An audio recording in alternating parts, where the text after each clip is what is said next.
What's up everyone, my name is Mike, and welcome to another GameCast Rewind. Today I'll be taking a look at Golden Axe 3 for the Mega Drive / Genesis. Enjoy.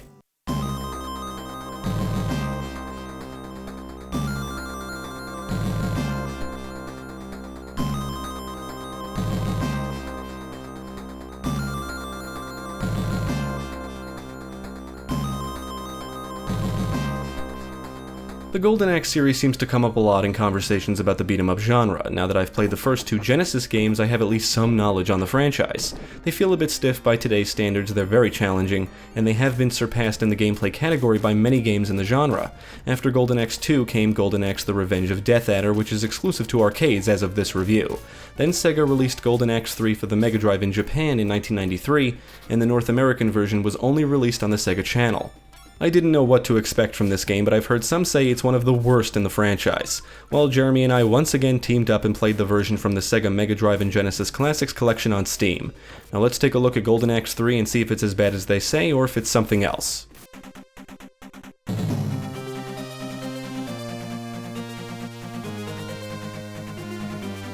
Gilius Thunderhead is the only character to make a return in Golden Axe 3, and he's not even a playable character, he just sends you on the quest. You can play as 4 new heroes: Kane, who resembles Axe Battler, Sarah, who resembles Tyrus Flare, Proud Cragger, a giant, and Kronos, a humanoid Black Panther. In the Versus mode, you can also play as Eve, a griffin, or some kind of birdman. I don't have the manual for this game, and looking up these characters' names and information online yields different results depending on the source. You have a set amount of lives and can no longer adjust how many life bars you have, but you can acquire extra lives by rescuing enough people throughout the stages. Each character can perform the same basic moves like dash, jump, cast magic spells, and block. Yes, you can block in Golden Axe 3, which I think is a great addition.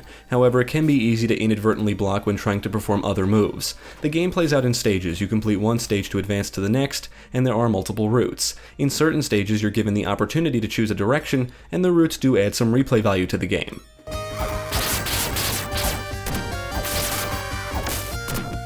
Unfortunately, character movement still feels a bit on the stiff side, but there is more depth to the combat than that of the previous entries. You can perform all kinds of attacks like jump attacks, sweep attacks, spin attacks, and some characters can fire projectiles. You do have to enter specific button combinations to perform certain moves, so it might be a good idea to look up a move list or guide. To cast a spell, you need magic pots, which will be dropped by thieves. The characters rest in between stages, and thieves will arrive to steal your shit. Just like in previous entries, you can attack them to acquire magic pots, and some thieves drop food, which grants health. They can also drop hearts, which increases your maximum health. The more pots you have, the stronger your magic spell. The magic works similar to how it worked in the first game, and casting a spell still pauses the gameplay, which is still a bit tedious. The game does support up to 2 players, and once again, both players can attack each other. Why there is no option to turn this off is baffling. Both players can perform a co-op attack and a co-op magic spell. Both of you have to be near each other on the same plane, and when the 2 characters nod, you can then perform the move. However, it can be difficult if there's enemies all over the place. There should have been another way to do this, because having to stand and wait for the nods just leaves you vulnerable to attack. You will get the opportunity to mount different types of creatures, all with their own moves, and all it takes is one hit to knock you off. And I find staying on them in this game to be extremely difficult. Enemies always seem to jump just as you attack, and then they knock you off. Every now and then I got lucky, so I guess it just requires practice.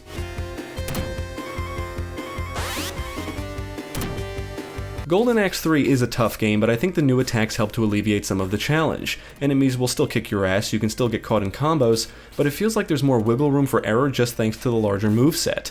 The enemy roster is small like the previous games, but interesting, and there is a lot of recolors. I find this disappointing here considering how many stages are in the game compared to the previous entries. More enemy variety would have been appreciated. You're always outnumbered, enemies will always try to gang up on you, they'll come equipped with melee weapons, and some arrive on creatures. I think you'll see all the variety there is before you reach the halfway point. You'll even fight many of the same looking bosses repeatedly. Some are just the playable characters, which are still cursed. The bosses are tough and usually accompanied by standard enemies. There is a good variety of environments. The game takes place in the Eastland, and you'll battle foes through a field, desert, mountain, on a bird, and through a cursed city, among other locations. You'll come across enemies guarding prisoners, which can be rescued by simply killing their captors.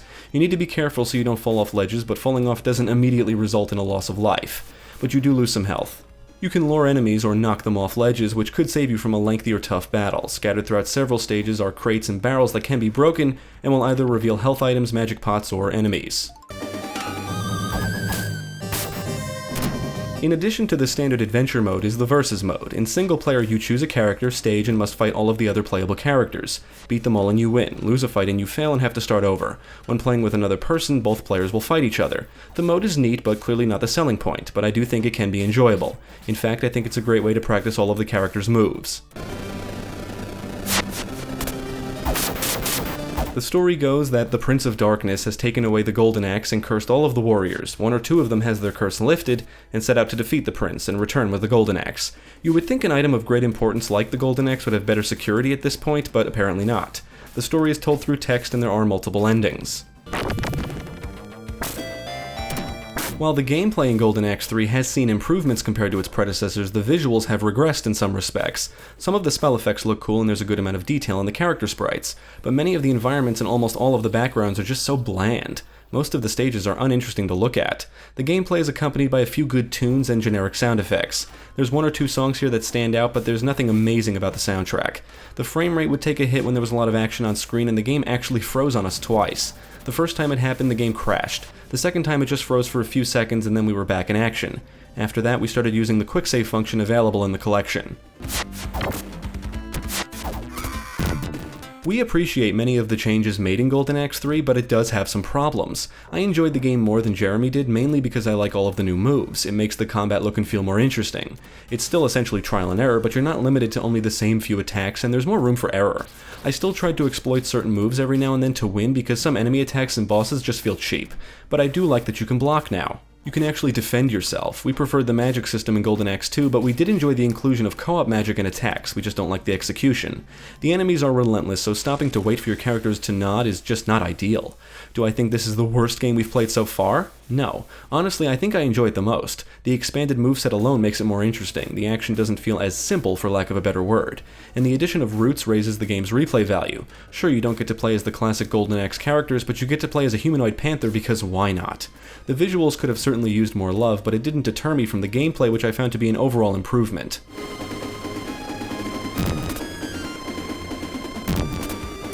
I would recommend Golden Axe 3 to fans of the series and beat-em-ups, but just like the first two, we do think this is a product of its time. It feels stiff, it's short, and better beat-em-ups are available. I think the series could have evolved a bit more by this point, but Golden Axe 3 does feel like a bigger leap than going from the first game to the second.